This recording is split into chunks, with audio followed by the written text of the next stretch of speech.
Good evening, everyone, and welcome to Take Two Radio. I'm Pam, your host, and tonight I have the, what do we call her? The wannabe snow bunny, Dawn, as my co-host. Actually, it's more like I want to be the spring Easter bunny, and bring on the spring and the warmer temps. And although, it would have been nice to have some snow, but now I'm kind of over that, and now that I'm seeing flowers pop up everywhere, bring on spring and summer. I mean, I'm ready. You got it. It's just about beach weather, baby. Yeah. Stop. Well, tonight we welcome VELL Lee, also known as Buzzworthy Radio. He's the host of his own radio show. He interviews people on the red carpet in the entertainment industry. He's an actor and an all-around great guy. He's even cute, too. So welcome, VELL. I'm blushing. Wow. Thank you for that intro. First of all, I'm glad you think I'm cute. First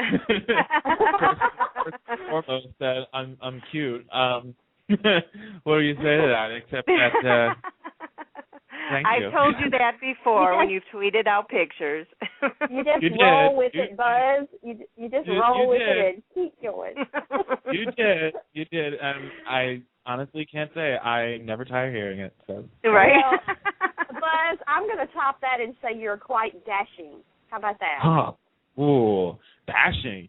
Is it because I wear the fedora? Is it the fedora? It's the aura. It's the buzz, man. It's the buzz. Yep, yeah. And the fedora.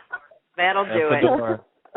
That's right. I will never leave my hat without. I've never leave my house without my hat. It's always on my head. Really? And I'm the type of person that can't wear a hat. It bugs the heck out of me. I love it. My friend actually makes fun of me because they always say, I don't even know what your head looks like because it's always underneath a hat. Every time I see you, I've never seen you without a hat. So it's very rare that I'm hatless. So. Yeah, I think even when I was Googling pictures so I could set up the episode, I'm just trying to remember now if I saw you without a hat, and I don't think I did. Well, VELL, I will say to you that on the Take Two Radio website, there is a picture of you front and center without a hat. You put one up? I saw that. It's your site, Pam. I saw it. I know, but I didn't know you put that up. How did you do it? That is so funny. It was the picture from my very first ever Daytime Emmy Awards I've ever attended, which was in 2009. And, I was in front on the red carpet just standing there getting a picture taken, and I was hatless. I did not have a fedora at that time, so it wasn't until the year after I got one. So I still did not have the hat yet. Well, now we'll have to tweet that picture all over the place so they know what your head looks like. What it looks like. Oh, yeah.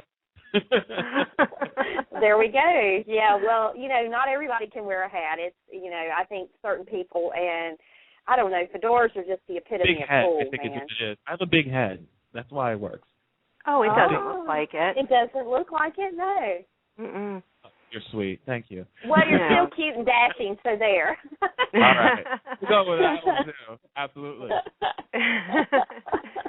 Well, tell us about the wee lad VELL and what he wanted to be when he was growing up. The wee lad. I wanted to be an astronaut. What do people say to these things when they're asked this question? I swear, I hear everybody ask this question a lot. And I'm watching it and I'm going like, are they going to lying? Are they telling the truth? What's going on here? Either way, we get an answer, so I don't care. But I honestly did not know what I wanted to do. I probably was thinking I was going to be out peddling stuff for change on the street corner, probably. Oh my gosh. That would be my luck. But I probably would not have been the one saying this. A certain person who I know would have said that. Daniel got her.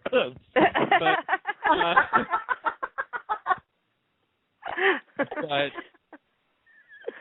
I really didn't. I didn't know what I wanted to do. I kept saying to myself, I wanted to do computers. I wanted to do this. I wanted to do that. Honestly, I don't think I found the passion to do the podcast that I do now, as well as maintaining the website and everything until I met Roger Newcomb, and he pretty much was the one who put me forward into this scene. You know, he gave me a role on one of his web subs that he was doing, Rockland County at the time, and I did that first and foremost. And then when he stopped doing that, then he brought me over to Scripts and Scruples, which was his main web soap that he was doing, and I wound up doing that. And it was so much fun. I had a lot of fun doing that. And it was very interesting how to do those roles, because you read your lines with nobody on the other end of the phone. So you pretty much read your lines just by yourself, recording your lines just by yourself without anybody there. So it was kind of like you're sitting there going, how is the person who I am talking to in the scene going to react to what I'm saying? Right. And you don't know until after it airs. So it was very fun, and I totally enjoyed doing it.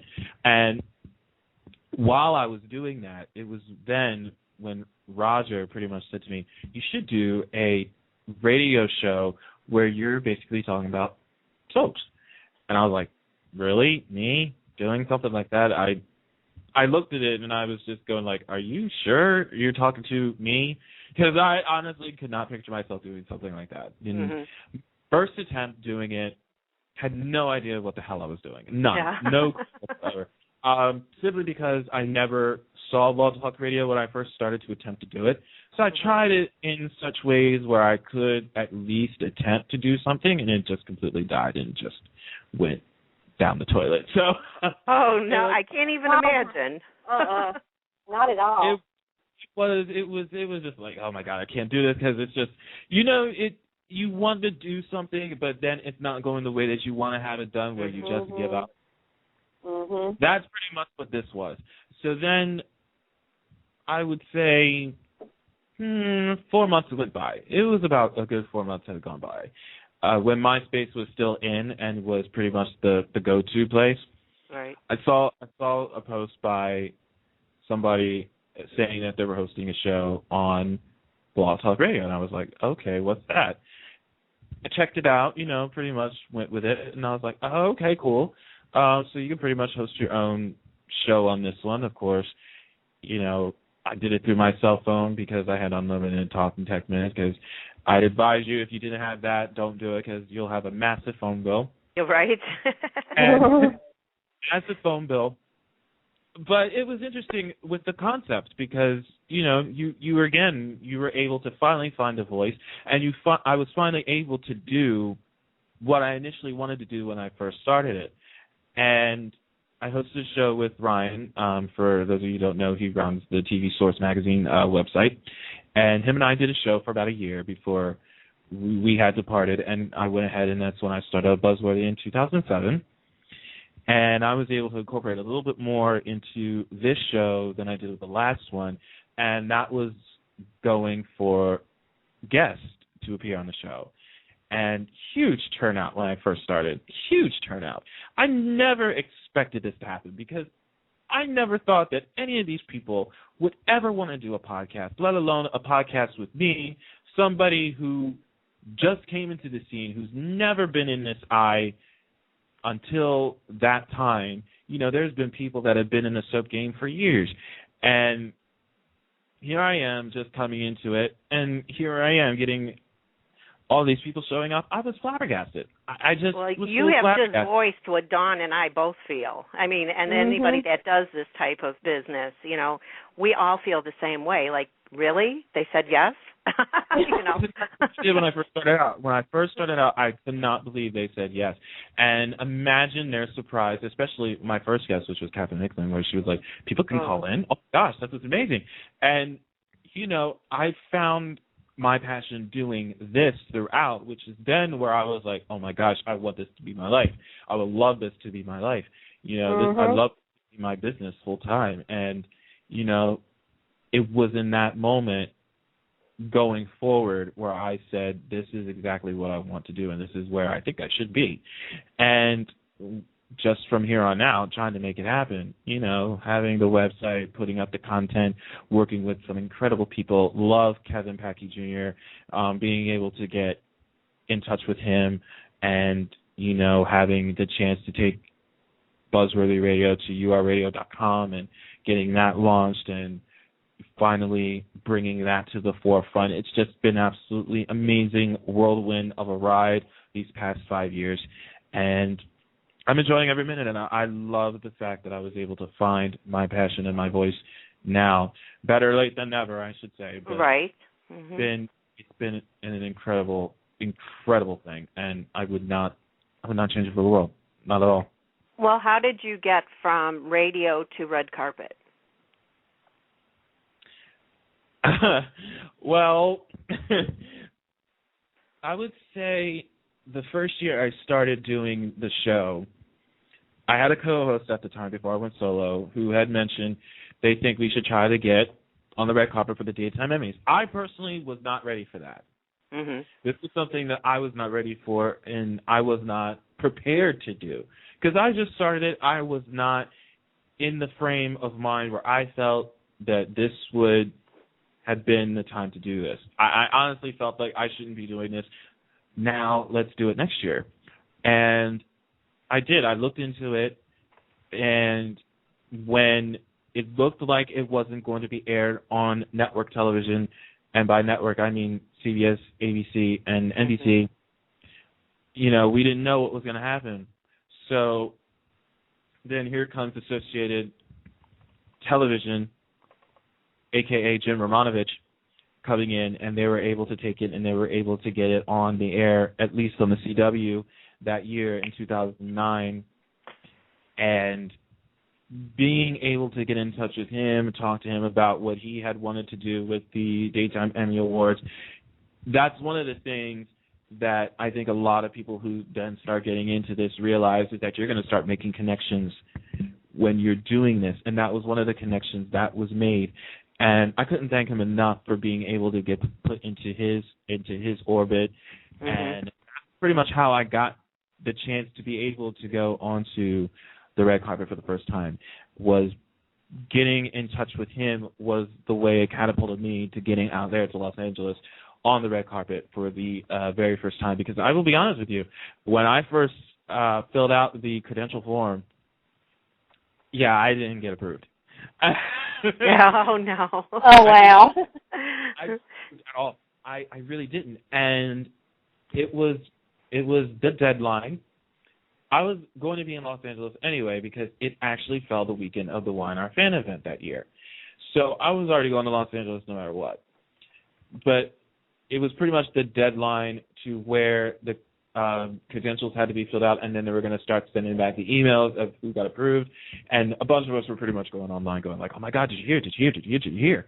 And I did everything else did. And pretty much I then, I went to Jim and I was going like, I didn't hear anything. And he placed a call. Here I am getting an approval. So once I placed the phone, pretty much is what happened. And that's how it went down. So then from that point on, I have been there for the past 4 years. Hopefully I'm going for a nice little 5. So I'm hoping like that. Even though it did change hands in production companies, I was totally freaking out last year when Headline News, HLN, took it over. Oh, I know, right? That was weird. Oh my God! Now that they're airing it, now I'm gonna have to make myself known to these people. This and that. It's like, oh, you had nothing to worry about. So I was skeptical about all of it, and then all of a sudden here I am getting the word like, oh yeah, I was actually one of the first that got the email back. Oh yeah, by the way, here you are. And I was like, okay, cool. So while he jumped around and not telling